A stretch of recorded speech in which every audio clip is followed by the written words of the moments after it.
Good early afternoon and Merry almost Christmas. We are live. I'm Andy Andrews. You just joined us on the Blue Plate Special. We're live here in Orange Beach, Alabama. Beautiful downtown Orange Beach. We're in the financial district on the tallest building in Orange Beach, the skyscraper in Orange Beach, the second floor here on the west side of Main Street of the Wharf, home of the famous Marlin statues and the infamous escalator statues. If you're visiting us in person, you definitely need to take a picture of yourself with the escalator statues and post it online. As far as I know, we have the only escalator statues anywhere. These are lifelike.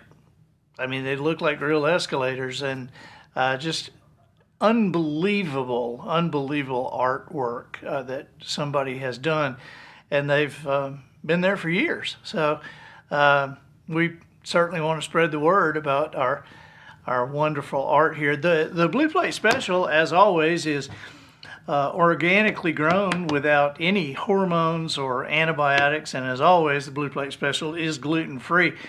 Dina Kilpatrick, hey, good afternoon. And you shared. Thank you very much for sharing. Marcy Cross-Taylor, hey, you just finished watching The Professional Noticer. Wow, isn't that awesome? With Chris Thomas. What a great guy. He is just an awesome guy. Heather Olson shared in Utah, and you agree with Marcy. The Professional Noticer was awesome. This is like, we're on a streak here. This is a streak. Last week, Randall Wallace, the screenwriter for Braveheart and the director and producer and screenwriter of Man in the Iron Mask and a bunch of other stuff. He was awesome, and Chris was incredible. Christy Woods, my sister, hello and Merry Christmas. We're eating together tonight, aren't we? I think we are. If we're not, I'll be in a place waiting for you. Tam and Ants, hey, how are you doing? Oh, really? You have two escalator statues in Greenville? Wow, I'm just totally blown away that there are more. Marcy Cross, you like my Christmas shirt? You know, I was on a business call this morning, and the guy on the call was up in the Great White North, and he said, "Wow, you're wearing a Hawaiian shirt." And I said, "Well, it's a Christmas shirt. It's really a Christmas shirt." Monica Early. Monica is our Chief Protocol Officer. She ditched Special Operations, where she was Chief Protocol Officer of Special Operations for years, and she ditched him to be the Special Operations, former Special Operations, and now the Chief Protocol Officer for WisdomHarbor.com. Jimmy Yeary says, hey. How about that? Wes and Sheridan are here. Happy 31st anniversary, Wes and Sheridan. We have like several hundred people here in the studio audience today, and we put hot tubs in for the day. So everybody's, if you're at home, you can't see them, but everybody's watching in the hot tubs, and it's a cool day in Orange Beach, so perfect for the hot tubs. Everybody's got eggnog and watching in the hot tubs. Just watch Grandma over there. She looks sleepy. Don't let her slip down. Okay, John Mason Smith. Merry Christmas to you guys. Martin Simmons, buddy. Hey, Cindy Wood. Gomer says hey. Hey to Gomer. And who's this? Cindy Wood. Oh yeah. Okay, we're on the cruise together, on the Gaither cruise together. So, and you finally caught us live here. You know, we did a Blue Plate Special on the Gaither cruise. We did too. Bill said, "Can you do something on a couple of nights?" And I said, "Yeah, I can do something." And so we Kevin Williams and I sat out there and we did a Blue Plate Special. We had our material and we did it. Sandra Bellamy, celebrating your 54th anniversary. Wow. That's incredible. And Sandra, you don't look old enough to have been married 54 years. Your husband does, but you don't. We're glad you guys are here. We got a good show today. We're going to do 3 stories We're going to do 3 Christmas stories. And I wrote them all. These are all original stories. And the first one is probably 5 minutes long. The second one's probably 12 or 13 minutes long. And the last one is probably 7 or 8 or 9 minutes long. And the first one is in rhyme. Shelley Hess, hey, how are you doing? Julie Hutzel, how are you? Okay, ready? Ready to get started? Now, this is the first one that is in rhyme. So I wrote this as a poem. Kevin Tim Perkins, how you doing? Marlene Willard. It's amazing that I'm writing anything that rhymes because I hated poetry in high school. I just did. I don't know why. I hated it. Mrs. McLeod, who was my favorite teacher of all time, made me, Roger Luker. Hey, Raj, how are you doing, buddy? I'm so glad you're here. Chili Rose, you're there. Mrs. McLeod made us all learn the wreck of the Hesperus. And we had to stand up and recite it in front of the class. And, I hated poetry then. I don't know why, but memorizing the wreck of the Hesperus was transformational for me.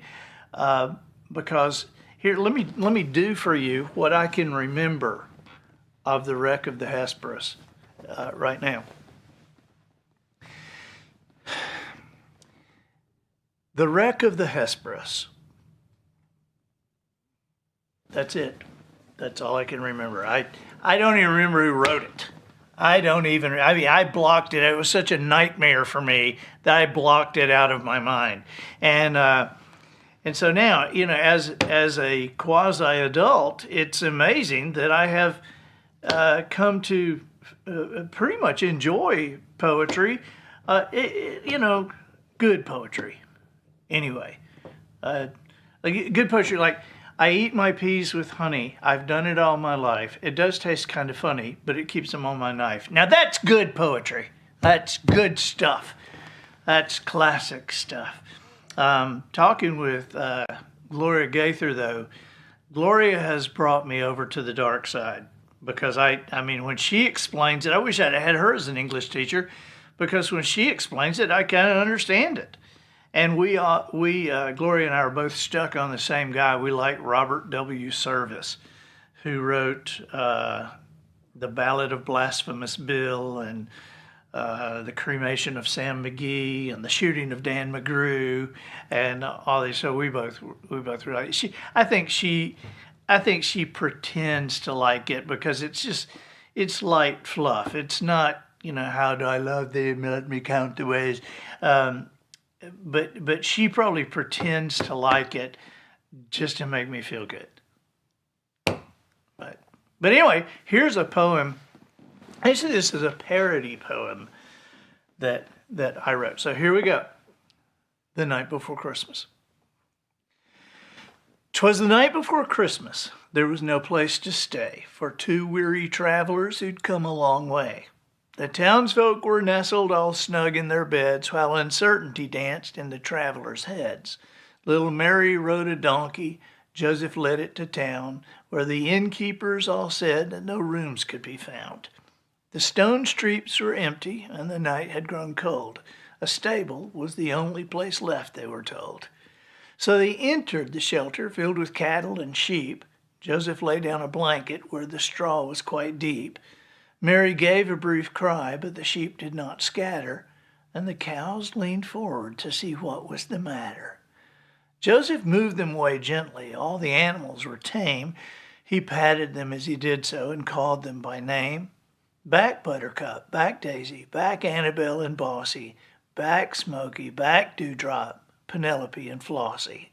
To the edge of the stable, to the straw by the wall. Lie down now, lie down now, lie down each and all. They went to their places, not making a sound, and watched with concern as Mary lay on the ground. Her breathing was heavy, her cries seemed forlorn, but soon she was smiling as the baby was born. A star shone above them, burning so bright, while nearby were shepherds abiding flocks in the night. Then what to the shepherd's eyes should appear but an angel in the air with a message, "Do not fear. For unto you has been born this day a child in Bethlehem who sleeps in the hay. You can find him in a manger not too far from this field, surrounded by animals and kings who have kneeled." The three kings brought gifts of frankincense, myrrh, and gold to a Savior born this night for the world to behold. Then raising his wings up over his head, he reminded the shepherds they had nothing to dread. With a flap of his feathers, the angel flew out of sight, singing Hallelujah, Merry Christmas, and to all a good night. There you go. So, maybe Gloria will like that. I hope she'll like that. Hey, before I do the next story, which is a funny story about a small town that I grew up in, I would like to make a pitch. Dina Kilpatrick, amazing poem. Thank you, very kind.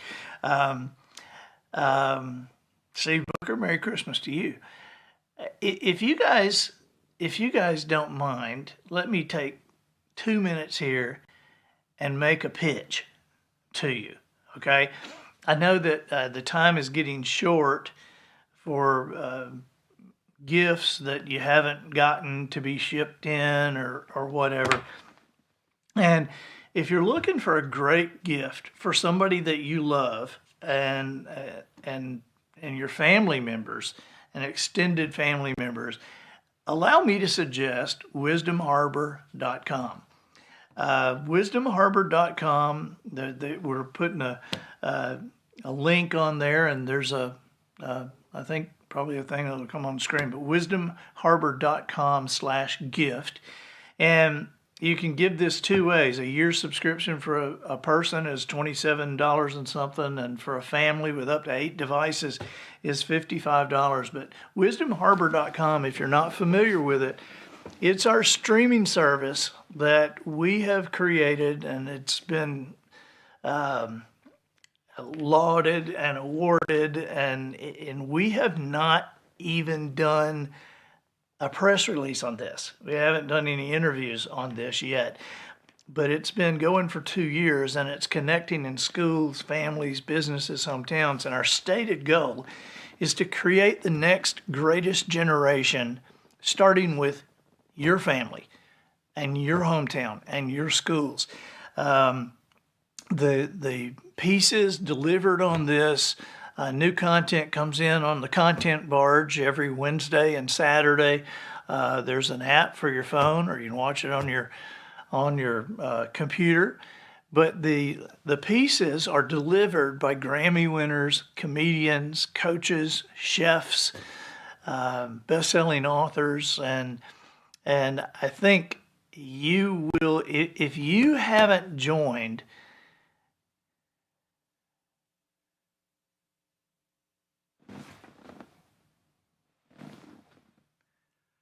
that's got to be Cindy or Tom, but it says, "Congratulations, my friend," from Zig Ziglar, who Zig was a dear friend of mine who passed away several years ago.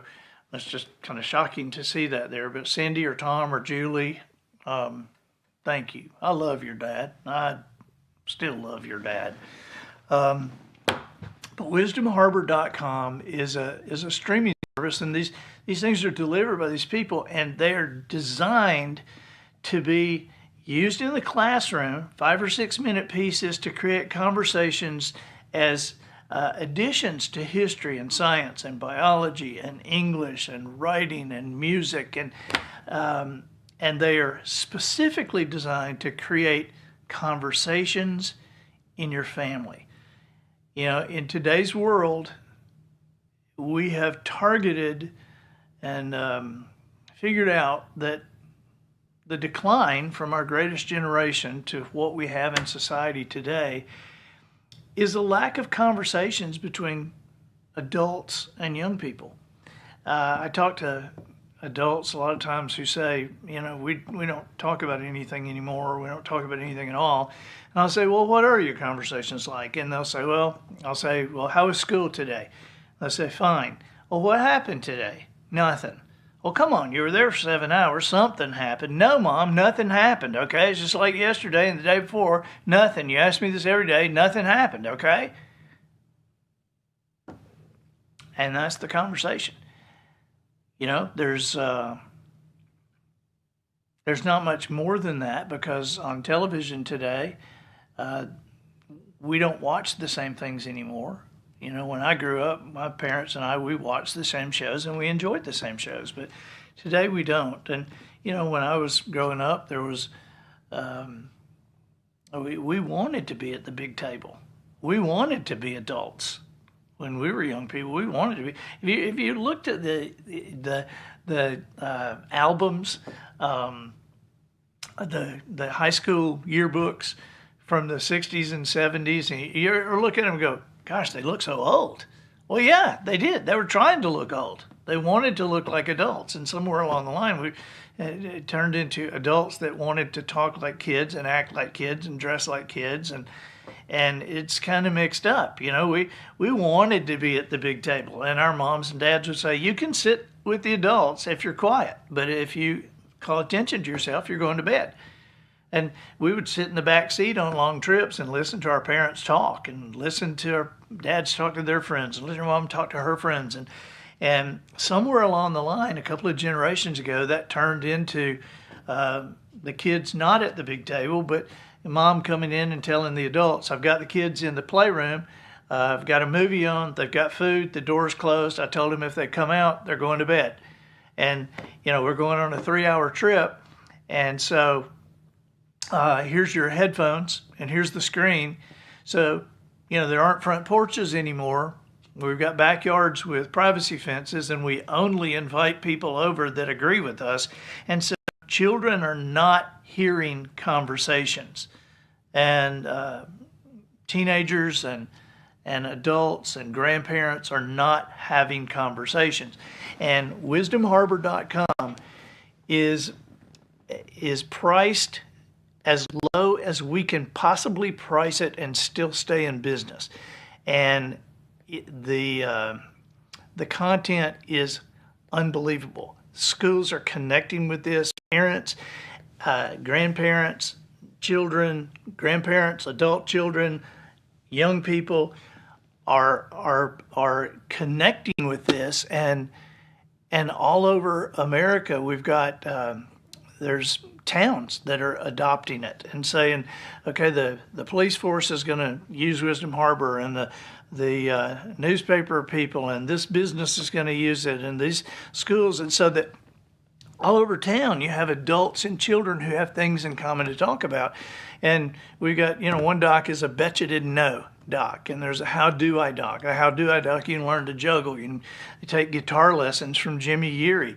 $27 a year for guitar lessons from a guy who's won 3 Song of the Year awards for songwriting. That's 14 number ones. I mean, you can't get $27 a year for guitar lessons anyway. But to have all these things in the Bet You Didn't Know category, where, one of them is starts off, Bet You Didn't Know that in World War I, the largest part of things delivered to the battlefield was animal food.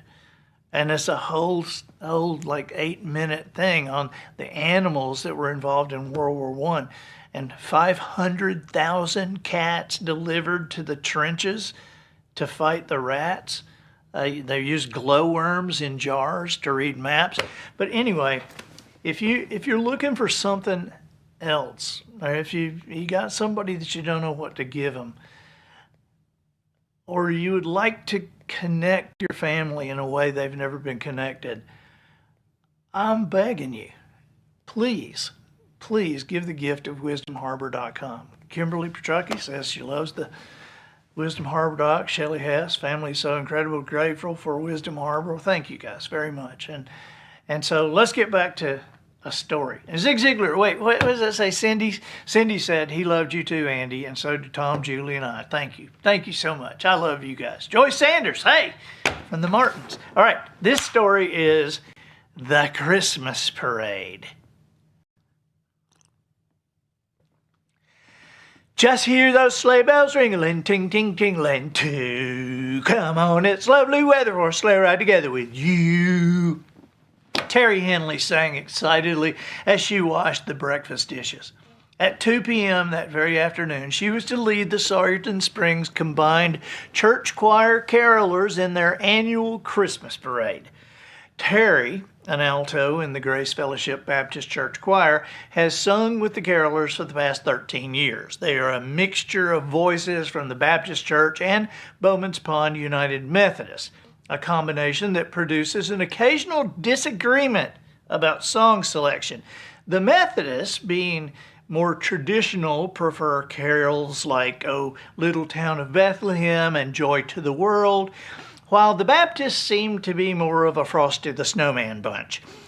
Finishing in the kitchen, Terry mentally went over the song list. Sleigh Ride was first, followed by Away in the Manger, "O Holy Night," and "I Saw Mommy Kissing Santa Claus." Those 4 songs she was certain would cover the parade route, which was only 3 blocks long. Even then, Terry thought, we'll have to sing fast. Across town at that very moment, Billy Pat Williams was explaining to Dave Wink the procedure he wanted followed for the ping pong ball drop. Dave is a pilot who has his own airplane and a crop dusting business. Crop dusting being what it is in December, Dave has had to resort to other sources of income. "Now look, Dave," Billy Pat said, "we have 500 of these ping pong balls, and they're all numbered. Some of the numbers correspond to a cash amount, and some can be redeemed for items at specific stores in town. Of the 500, about 50 are actually worth something. Just dump all 500 directly over the parade route," Billy said. "But wait until about 2:30. The parade will be over by then." The ping pong ball drop was a new idea that the city council felt would add a little life to an event that had become rather tired. The council solicited donations from businesses in the form of cash or merchandise to be given away to any person catching a correctly numbered ball. All over town, the merchants were offering items for the ping pong ball drop. Tom Henley, Terry's husband, donated a rake and 50 pounds of horse feed from his hardware store. George Cosser sponsored 10 balls with his 2-piece dark meat specials from George's Fried Chicken. And Rick Carper donated a $15 shopping spree aboard his rolling store, the school bus that traveled through the neighborhoods with items you could purchase. The big prize was $50 from Mike's Mortuary, where cash had really been the only choice, or as Mike put it, a gift certificate probably wouldn't be appreciated. By 1:30, most of the parade participants were milling around the side street by the Vine and Olive Hotel. Roger Luker, the policeman, was trying to line everyone up by yelling through a bullhorn. No one listened. The carolers were first, followed by the Genealogical Society float. Next came Rick's Rolling Store, carrying the Royal Ambassadors and the Girls Auxiliary from Grace Fellowship. The Daughters of the American Revolution, DAR, walked behind them, led for the 27th year by Miss Luna Myers. The problem spot in the lineup appeared to be the next entry. Betty Jo Cosser had taken 6 dogs and hitched them to a small homemade sleigh. Eliza, the youngest Cosser, was to ride in the sleigh, and the dogs, of course, were not happy. Complicating matters were the papier-mâché reindeer antlers Betty Jo had tied to their heads. No sooner than the dogs were hitched up, Christy and Tony Hamilton pulled into line with their horse and buggy. Governor, the horse, took a bite out of the wreath attached to the Cosser sleigh, which terrified Eliza. She ran screaming from her position in line and was immediately followed by the dogs, who were chased by members of the Sargent Springs High School Marching Barracuda Band. After what seemed like forever, calm was restored and the parade got started. Tony Hamilton glanced at his watch. It was 2:30 on the nose. "What idiot positioned us behind these dang dogs?" he hissed to Christy as he smiled and waved at Pastor Ward on the sidewalk. "I don't know if I'm going to be able to hold Governor out of that sleigh much longer." Suddenly, a shadow passed over, and they all looked up. Struggling to hold Governor, who was frightened by the noise, Tony hollered to his wife, "What's he doing here so early?" "I don't know," Christy yelled back, "but if he drops those balls now, we'll have a situation on our hands." "Don't worry about it," he said. "Dave's not that stupid. There's no way he'll drop 500 ping pong balls right in the middle of a parade." But he did. At first, Dave had been confused. Hadn't Billy Pat said 2:30? He wondered. It looked to him as if the parade was still happening. Oh well, he decided. Billy Pat specifically said 2:30. Now, Dave is known around town as a person who will do exactly as he is asked. Exactly. If you want him to dust the bean fields behind your house, you better tell him exactly which bean fields. Otherwise, Dave might dust the bean fields behind your house into the next county. Dave was not a rocket scientist, but he was not in a rocket. He had 500 ping pong balls that he had been instructed to drop at 2:30. It was 2:30, bombs away. Dave lined up on Main Street, dropped the plane down, and hit the trigger. The noise of the plane was too much for the animals. The ping pong balls floating unexpectedly out of the air, and the knowledge that one of them was worth $50 was too much for the people. It was bedlam. The dogs panicked and ran into the crowd by the library. They tripped and tangled, falling over their antlers. Governor reared up and took the Hamiltons careening through Norman's parking lot, where Miss Edna Thigpen, who is deathly afraid of horses, hit him with her purse and sent him running back into the street. The band, meanwhile, ditched their instruments and competed gamely with the Daughters of the American Revolution for the ping pong balls.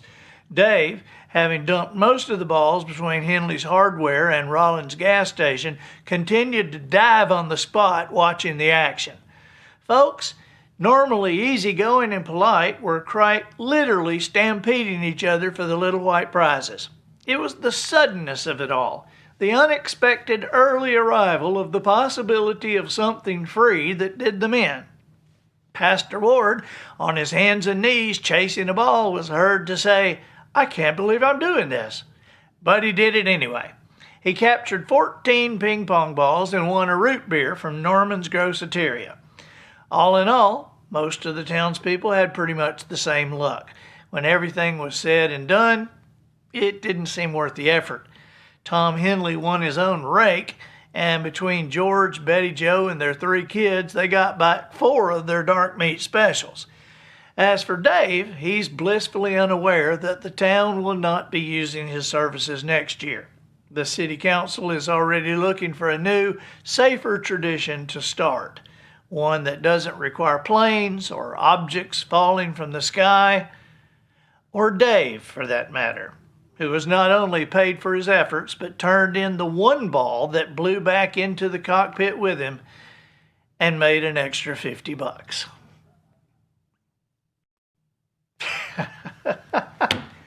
All right, thank you, the Christmas parade. Tom Henley is on here, and Terry, Tom and Terry, love you and your family, and Roger Luker was on here. You know, I always figure if I'm writing stories, I might as well use my friends, right? So, Sandy Wilson, hey. Sandy Atkins, hey, from El Salvador. They have Christmas in El Salvador, don't they? I think they do. Okay. All ready for the last one? Here we go. Cindy Gonzalez. Hey. This one I titled, "The Day Before the Night Before Christmas." The day before the night before Christmas. Here we go. Michael stood on a stone platform and crossed his arms. The word busy did not adequately reflect the level of activity playing out before him. Controlled chaos was a better description. Michael and his executive staff were in charge of VIP invitations, and he was determined that none be overlooked. The task was enormous, the timing critical. Only true VIPs were to be included. Curiously, it had been decided that no part of the actual invitation would be written down or recorded in any way. Rather, the invitations would be delivered personally in different languages and dialects and issued simultaneously around the world. For Michael, it had already been a logistical nightmare. Two problems had arisen almost immediately. First, his subordinates argued over who was to be invited. Michael solved this challenge by emphatically stating that all people of status were to be included. We have the resources, he reasoned, and this will only happen once. Not a single corner will be cut. The second problem was the wording of the invitation. Was it to be an explanation? Perhaps a bit of humor should be included. Or maybe the invitation needs to be in the form of an announcement. Finally, Michael arranged a meeting of those who were to actually deliver the message and urged them to present their ideas. Meanwhile, Gabriel was in charge of the event's physical makeup, otherwise known as sound and lights.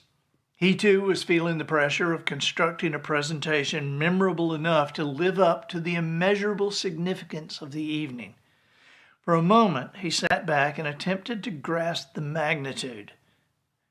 No, he thought, the magnificence of what would occur in the wee hours of this very night. For a long, long time, Gabriel had been aware that this event would occur one day, but he and Michael and all the others had waited so long that it almost seemed impossible that tonight was the night. And yet, the time had come. Tonight was the night. In Bethlehem, sometime after mid-evening, God's Son would be born.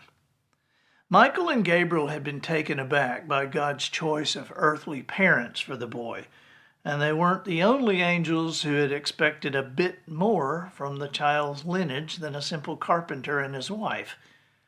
This whole virgin birth thing had also raised a few eyebrows. None of Archangel's staff gossiped, of course, but to an angel, they all had to deal with Mary and Joseph's family members who, it seemed, had nothing else to do but gossip. In any case, Gabriel was certain that between Michael's work and his own, God's choice of earthly parents would be the only unexceptional part of this event. Gabriel had worked his staff ceaselessly for months. One group timed asteroid belts, another numbered planets, comets, and moons. Gabriel personally chaired the Committee on Celestial Bodies. Together, they had arranged for a few million stars to burn brightly in the sky during the hours preceding the actual event. Only Gabriel, however, and Michael, of course, in whom he had confided, knew that at the moment of the baby's birth, the movement and sound of several billion shooting stars would combine to create a spectacle worthy of the arrival of Jesus. As a theme for this greatest extravaganza of all time, Gabriel had chosen the heavens. It was an apt name, for truly he had arranged an appearance by every galaxy in the universe. It would all be quite beyond belief, an experience never to be forgotten. But then, just when everything was almost set and ready to go, God walked in, changed the plans, and ruined everything. Oh, he was gracious, of course, and certainly appreciative of all their hard work. All the preparations they had made, however, were for naught. "We are not to invite VIPs?" Michael asked. I'm not questioning you, sir. I only want to be certain I understand your wishes correctly." "The point, Michael," God said, "is that I am not sending my son for the VIPs. Jesus is coming to earth for everyone." "But, sir," Michael said respectfully. "It seems odd that no one should witness the babe's arrival. Might I have a delegation of VIPs invited, perhaps 100 or so?" God smiled patiently.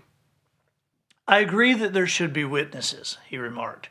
"But on the no VIPs point, I remain adamant." God paused a moment, then said, "There will be shepherds nearby. They'll be working, so wait to invite them until my son is born." Michael took an excited breath before God interrupted, saying, "And invite only a few." "Less than 100? Michael asked cautiously. "Less than 10, God replied.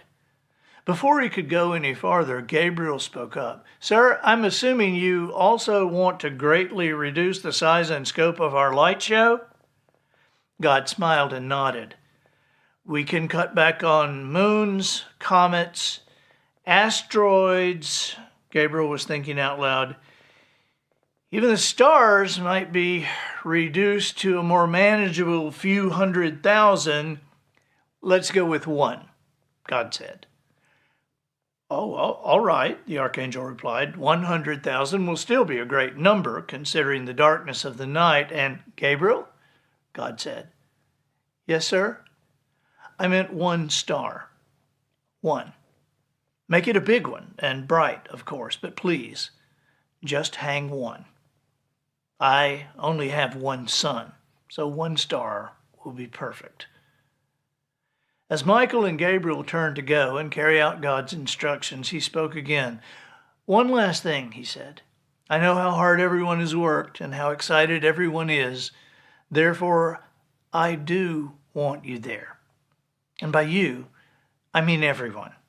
Every angel in heaven is invited. Choose who you will among you as the one to invite the shepherds.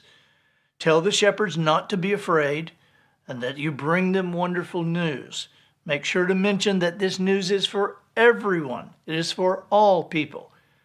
Tell them that my son is born for them this day in the city of David, and that they will find him in common circumstances, wrapped in cloth, surrounded by animals, lying in a manger."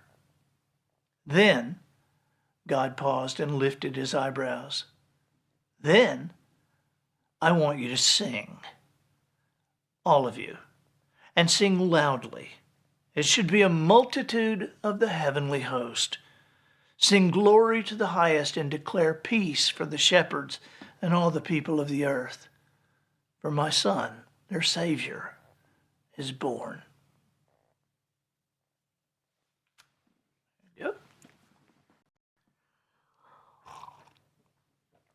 Heather Overstreet, how are you listening from Tuscaloosa? We love your daddy. We love you too, but we really love your daddy. You know how much we love Martis. Jenny Al Hendricks, love the stories. Thank you for tuning in. Thank you for listening. You guys, please consider wisdomharbor.com as a gift, an add-on gift. Scott Dawson, hey buddy, how are y'all coming back from the tornado that hit the ministry's office up in Birmingham? I hope good. Our prayers are with you. Ron Reams, better late than never, right? Yep, absolutely. We're glad to have you all with us, and thank you for our studio audience today. I hope your fingers aren't getting pruned in the hot tub there, but we'll have towels out from the back here in just a minute so you can dry off and get set before you go out into cold weather again. Joe Platter, awesome. Good to see all you guys, and we'll see you again this Thursday, which is on Thursdays is our Wisdom Harbor only edition of the Blue Plate Special. Francis Craft. That last story brought you to tears. Kind of does me too. Thank you guys. We'll see you Thursday. Bye-bye.